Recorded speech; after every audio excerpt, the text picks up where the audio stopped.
Bonjour à toutes et à tous. Les deux malfaiteurs. Jésus fut crucifié sur le mont Golgotha, ainsi que deux malfaiteurs, l'un à droite, l'autre à la gauche. L'un des malfaiteurs qui était crucifié l'injuriait, disant « N'es-tu pas le Christ, toi? Sauve-toi toi-même et nous aussi. » Mais l'autre lui répondit et le reprit « Tu ne crains pas Dieu, toi? Car tu es sous le même jugement. » Pour nous, nous y sommes justement, car nous recevons ce que méritent les actes que nous avons commis. Mais celui-ci n'a rien fait de mal. Et il disait à Jésus, « Souviens-toi de moi, Seigneur, quand tu viendras dans ton royaume. » Jésus lui dit, « En vérité, je te le dis, aujourd'hui, tu seras avec moi dans le paradis. » Nous trouvons ces paroles dans Luc chapitre 23, les versets 33, 39 à 43.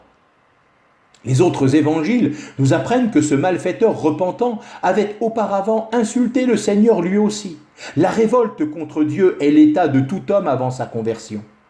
Mais il reconnaît qu'il est là justement, méritant sa condamnation.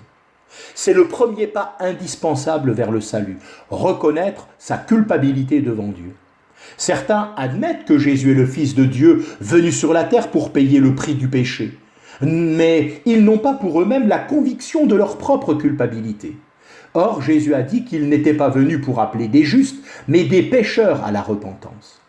Le malfaiteur craint Dieu, déclare que Jésus n'a rien fait de mal et lui dit « Souviens-toi de moi, Seigneur, quand tu viendras dans ton royaume. » Non seulement il reconnaît la parfaite justice de toute la vie de Jésus, mais aussi sa seigneurie, et en lui, celui à qui appartient le royaume dans lequel il viendra.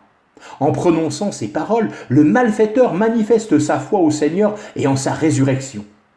Dans Romains 10, le verset 9 déclare « Si tu confesses de ta bouche Jésus comme Seigneur et que tu crois dans ton cœur que Dieu l'a ressuscité d'entre les morts, tu seras sauvé. » Ce brigand confesse de sa bouche Jésus comme Seigneur et il croit dans son cœur, non pas que Dieu l'a ressuscité, mais qu'il va le ressusciter d'entre les morts. Jésus ne laisse pas une telle foi sans réponse. En vérité, je te le dis, aujourd'hui, tu seras avec moi dans le paradis. Cette merveilleuse déclaration a dû soutenir ce pauvre malfaiteur, devenu bienheureux croyant, durant les quelques heures d'atroces souffrances qu'il endura avant d'entrer dans cette félicité inespérée. Par les épîtres, en particulier celle de Paul, nous savons que les croyants qui passent par la mort entrent dans le repos, dans le paradis où ils entendent des paroles ineffables qu'il n'est pas permis à l'homme d'exprimer. 2 Corinthiens chapitre 12, versets 2 à 4. En attendant la résurrection pour être introduit par le Seigneur lui-même dans la maison du Père, dans la félicité ineffable pour toujours avec lui. Voilà la part éternelle de ce malfaiteur repentant et croyant. Il a demandé au Seigneur qu'il se souvienne de lui quand il viendra dans son royaume. La réponse qu'il reçoit est infiniment plus que tout ce qu'il a pu demander et même penser. En vérité, je te le dis. Ces deux expressions donnent aux malfaiteurs une certitude absolue. C'est le Seigneur qui parle. Ce qu'il dit ne peut être que la vérité. N'a-t-il pas dit lui-même « Je suis la vérité » ?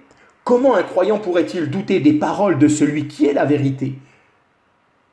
Qui croit au Fils a la vie éternelle. Je vous ai écrit ces choses afin que vous sachiez que vous avez la vie éternelle, vous qui croyez au nom du Fils de Dieu. 1 Jean 5, verset 13. Aujourd'hui, non pas plus tard. Qui croit au Fils a la vie éternelle, non pas aura ou peut espérer l'avoir, mais il a la vie éternelle.